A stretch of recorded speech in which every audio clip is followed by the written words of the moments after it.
अस्सलाम वालेकुम वरहमतुल्लाहि वबरकातुह। आसान कुरान के इस प्रोग्राम में आपका इस्तकबाल है। आइए सूरतुल बकरा की अगली आयत का मुताला करें। औज़ु बिल्लाहि मिनश शैतानिर रजीम, बिस्मिल्लाहिर रहमानिर रहीम। अल हज्जु अशहुरुम मालूमातुन फमन फरदा फीहिन्नल हज्जा फला रफसा वला फुसूका वला जिदाल फिल हज्ज वमा तफअलू मिन खैरि यअलमुहुल्लाह वतज़व्वदू फ़इन्न खैरज़ ज़ादित तक़वा वत्तक़ून या उलिल अलबाब। सदक़ल्लाहुल अज़ीम। रब्बि इश्रह ली सदरी व यस्सिर ली अमरी वहलुल उक़दतम मिन लिसानी यफ़क़हू क़ौली। नाज़रीन इकराम, ये सूरतुल बकरा की आयत नंबर 197 जिसकी मैंने आपके सामने तिलावत की। आइए इसका तर्जुमा सुने। अल हज्जु अशहुरुम मालूमात, हज के महीने मालूम हैं। फमन फरदा, फिर जिस पर हो फर्ज, फीहिन्नल हज्जा, फीहिन्नल हज्जा, इन दिनों में हज, फला रफसा वला फुसूका वला जिदाला, तो ना वो कोई शहवानी बात करे, ना नाफरमानी करे, ना लड़ाई झगड़ा करे। वमा तफलू मिन खैरि यालमुहुल्लाह, और जो कुछ भी तुम कोई खैर करोगे अल्लाह ताला को वो मालूम है। वतज़व्वदू, और ज़ादे राह ले लो। फ़इन्न खैरज़ ज़ादित तक़वा, बेहतरीन ज़ादे राह तक़वा है। वत्तक़ून या उलिल अलबाब, ए अक्लमंदो मेरी नाफरमानी से डरो और बचो मेरी नाफरमानी से, ए अक्लमंदो। देखिए, इस एक आयत में अल्लाह तबारक व तआला ने हज के सिलसिले में चंद इंतहाई ज़रूरी बातों का जिक्र किया है, और साथ ही साथ ये कि हज का ये सफ़र किस लिए हो, इसमें इंसान को किस चीज़ की तरफ ज़्यादा तवज्जो देना चाहिए, अल्लाह ताला ने उसका जिक्र किया है। आइए इस एक आयत की हल्की सी तशरीह सुनिए। अल्लाह ताला फरमाता है अल हज्जु अशहुरुम मालूमात, हज के महीने मालूम हैं। सारे लोगों को मालूम है कि हज ज़िलहिज्जा की 8 तारीख से लेकर ज़िलहिज्जा की 12 या 13 तारीख तक होता है। हज 5 दिन की सरगर्मी का नाम है, 4 से 5 दिन की सरगर्मी का नाम है, जिसमें आदमी को मिना जाना पड़ता है, अरफात जाना पड़ता है, मुज़दलिफ़ा जाना पड़ता है, हरम आना पड़ता है, फिर वापस जो है वो मिना आना पड़ता है, और फिर उसके बाद वापस अपने मकाम पर। इस तरह से हज जो है वो पूरा हो जाता है। ज़िलहिज्जा की 8 तारीख से लेकर के हज की जो है वो सरगर्मियाँ शुरू हो जाती है। तो अल्लाह ताला फरमाता है अल हज्जु अशहुरुम मालूमात फमन फरदा फीहिन्नल हज, फिर जिस पर इन दिनों में हज फर्ज हो जाए तो वो 3 काम तो कतई ना करे। अल्लाह ताला ने पहली बात बताई फला रफसा, तो वो कोई शहवानी बात ना करे।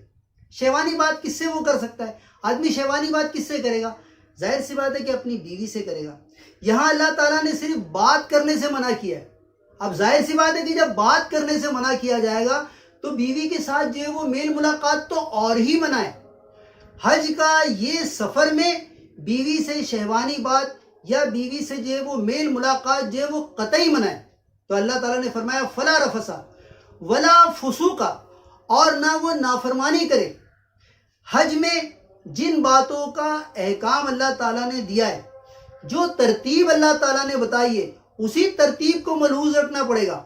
ये नहीं कि आदमी कहेगा नहीं मैं मिना पहले नहीं जाऊंगा, पहले अरफात जाऊंगा, मैं अरफात नहीं जाऊंगा, मैं मुज़दलिफ़ा जाऊंगा। नहीं, बल्कि जो डिसिप्लिन अंदाज में अल्लाह तबारक व तआला ने और अल्लाह के रसूल सल्लल्लाहु अलैहि वसल्लम ने बताया है, उनका लिहाज रखना लाजिम है। तो वला फुसूका वला जिदाला। अब जाहिर सी बात है कि इतने सारे लोग एक जगह जमा हो जाएं, उसमें जाहिर सी बात है कि लोगों की नफ्सियात, लोगों का लेवल ऑफ अंडरस्टैंडिंग अलग अलग होगा। मुख्तलिफ ज़बानों के बोलने वाले होंगे, कभी गलत फहमी भी हो सकती है, तो उसमें लड़ाई झगड़े की भी नौबत आ जाएगी। अगर लड़ाई झगड़ा होता है तो उससे क्या होगा?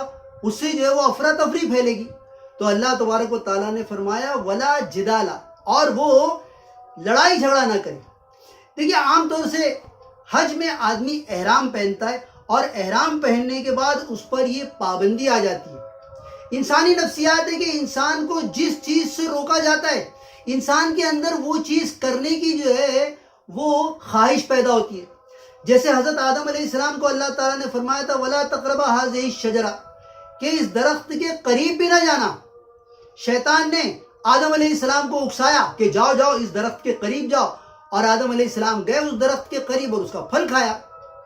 تو حج میں اللہ تبارک و تعالیٰ نے جن چیزوں سے منع کیا یا جن پابندیوں کو اللہ تعالیٰ نے اور اللہ کے رسول نے رکھا ہے، ان کی جو ہے وہ خواہش، ان کی اکساہٹ جو ہے وہ انسان کے نفس میں پیدا ہوتی ہے. تو اللہ تبارک و تعالیٰ نے اس سے منع کر دیا کہ نہ رفث کرے، نہ نافرمانی کرے اور نہ لڑائی جھگڑا کرے.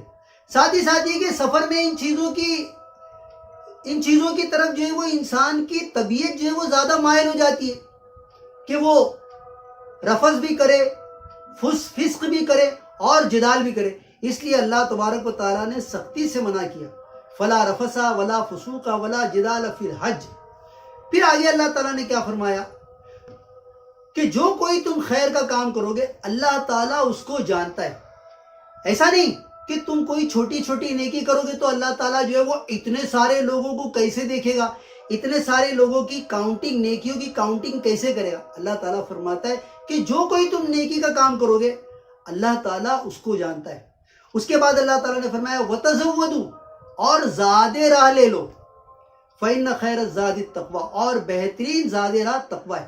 زاد راہ کا مطلب جو ہے وہ راستے کا خرچ. آدمی جو ہے وہ حج کے لیے جا رہا ہے، وہاں اس کو کئی دنوں تک ٹھہرنا ہے. اب ظاہر سی بات ہے کہ اگر وہ زاد راہ نہیں لے گا، راستے کا سامان نہیں لے گا تو اس کو بھیک مانگنا پڑے گا. پہلے تو ایسا ہوتا تھا کہ راستے میں سامان نہیں ملتا تھا تو لوگ اپنے ساتھ جو ہے وہ سامان، کھانے پینے کا سامان لے جاتے تھے. لیکن اب تو حج کے مقام پر ہر طرح کا سامان ملتا ہے، بلکہ جو ہمارے یہاں نہیں ملتا وہ وہاں ملتا ہے. تو اب زاد راہ کیا ہوگا؟ اب زاد راہ جو ہے وہ پیسہ ہوگا. تو زاد راہ لے لو کہ وہاں تمہیں جو ہے وہ بھیک نہیں مانگنا پڑے. لیکن اس کا دوسرا مفہوم جو ہے وہ زیادہ قریب لگتا ہے کہ اللہ تعالیٰ نے فرمایا وَتَزَوَّدُوا، کہ تم زاد راہ لے لو. اور وہ زاد راہ کیا ہے؟ زاد راہ کیا ہے؟ وہ زاد راہ مال نہیں ہے، وہ زاد راہ کھانے پینے کی چیز نہیں ہے، بلکہ وہ زاد راہ تمہارا تقویٰ ہے. کیونکہ حج تو انہی لوگوں پر فرض ہوتا ہے جو صحت مند ہو، آنے جانے کا خرچ ان کے پاس ہو اور راستہ پرامن ہو. اگر یہ تین کنڈیشن نہیں ہوگی تو حج فرض نہیں ہوگا. اگر راستے کا خرچ نہیں ہوگا تو حج فرض ہی نہیں ہوگا. تو اس لیے اللہ تبارک و تعالیٰ نے فرمایا اور زاد راہ لے لو. اور وہ زاد راہ کیا ہے؟ وہ زاد راہ جو ہے وہ تقویٰ ہے. اللہ تعالیٰ فرماتا ہے فَإِنَّ خَيْرَ الزَّادِ التَّقْوَىٰ، اور بہترین زاد راہ جو ہے وہ تقویٰ ہے. یعنی اللہ تعالیٰ کی نافرمانی سے بچنے کا جذبہ، اللہ تعالیٰ کی طرف بڑھنے کا جو ہے وہ جذبہ، اللہ تعالیٰ کی خوشنودی حاصل کرنے کا جذبہ. آگے اللہ تعالیٰ نے کیا فرمایا؟ وَاتَّقُونِ يَا أُولِي الْأَلْبَابِ، اور بچو اے عقل مندو میری نافرمانی سے. تو دیکھیے اس ایک آیت میں اللہ تبارک و تعالیٰ نے پہلے یہ بات بتائی کہ حج کے دن جو ہے وہ معلوم ہے، جن پر بھی حج فرض ہو جائے وہ تین کام نہ کرے: رفث، فسوق اور جدال.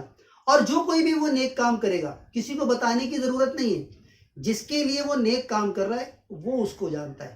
اور بہترین زاد راہ جو ہے وہ تقویٰ ہے. اور انسان ہر مرحلے پر، ہر موقع پر اللہ تعالیٰ کی نافرمانی سے بچتا رہے.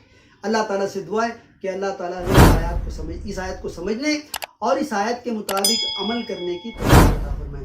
آمین. ربنا تقبل منا انک انت السمیع العلیم وتب علینا انک انت التواب الرحیم وآخر دعوانا ان الحمد للہ رب العالمین. السلام علیکم ورحمۃ اللہ وبرکاتہ.